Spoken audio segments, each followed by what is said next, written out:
Hey there, this is Pete Buchwald at the University of Colorado, Denver, and I want to give a brief demonstration on how to use the onboard effects inside the Yamaha DM-2000.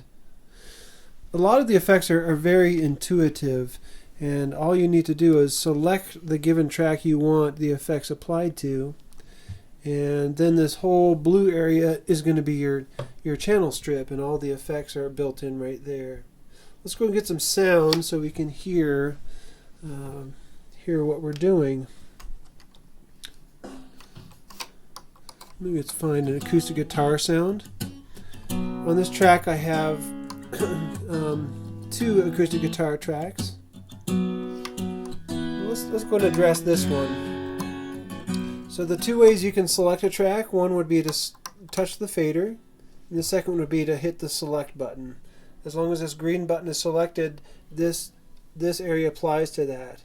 If I were to reach down and adjust my master volume just so I could hear what I'm doing a little more, I would goof it up, that I'm no longer have the track selected.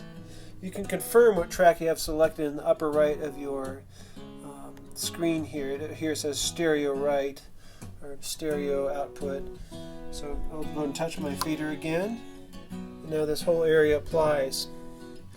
Turn down my volume just a little bit. Things like the compressor and the gate, by default they're going to be off. So if I want compression, I would just turn it on, and the screen starts to show compressor type parameters and results. So I can just adjust my threshold and see that go down. I can see that I'm getting some gain reduction.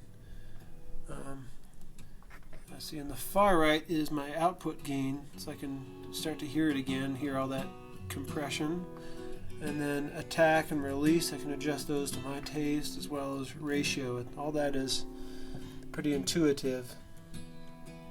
Same thing with the gate. You would just select that and adjust the parameters as you desire. If you have both of these on, you can toggle in between what you're controlling with these knobs by hitting this button right here. It'll toggle in between, and you can adjust the controls with that. Alright, I want to move on to the EQ section.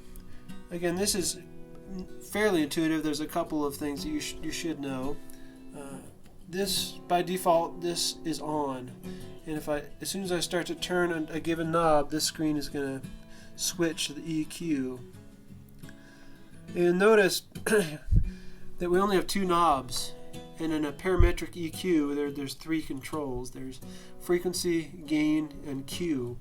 The way we get access to the other controls by pressing down on this. It'll click down and it'll toggle in between frequency and Q.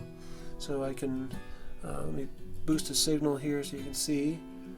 And right now I'm on Q, so if I turn the knob, it's going to change the look of that. I believe once the Q reaches a certain point, it becomes a shelf. I guess this would be on the low and the high. Once the Q reaches, let me pull this one down, so that's a different filter. Let's go down to the low one. So if I have it there, if I adjust the Q on this, it becomes not a shelf. If once the Q reaches a certain point, it's kind of like it snaps and it becomes a shelf type of a filter. Let me boost it up so you can see this more clearly. So I said once the Q reaches a certain point, it becomes a shelf. Alright, so that's the EQ section. The delays are again, you can kind of figure this out. You would just turn it on, and then this dialog comes up. Again, there's a mix option. If I start turning that, I can see that right now I'm at 100%. Let's see, where's my... Oh, it's at the bottom left there. So my mix is at... Let's make it about plus 40. So it's 70, or plus 30. So it's 70% dry, I think, and then 30% wet. Then I start cranking my time knob.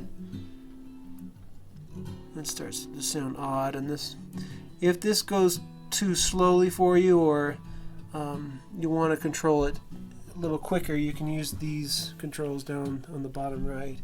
So if I use the arrow keys, and I can get my, I'm going to select the milliseconds, then the rotary knob, turn that around and crank it up to whatever milliseconds I want.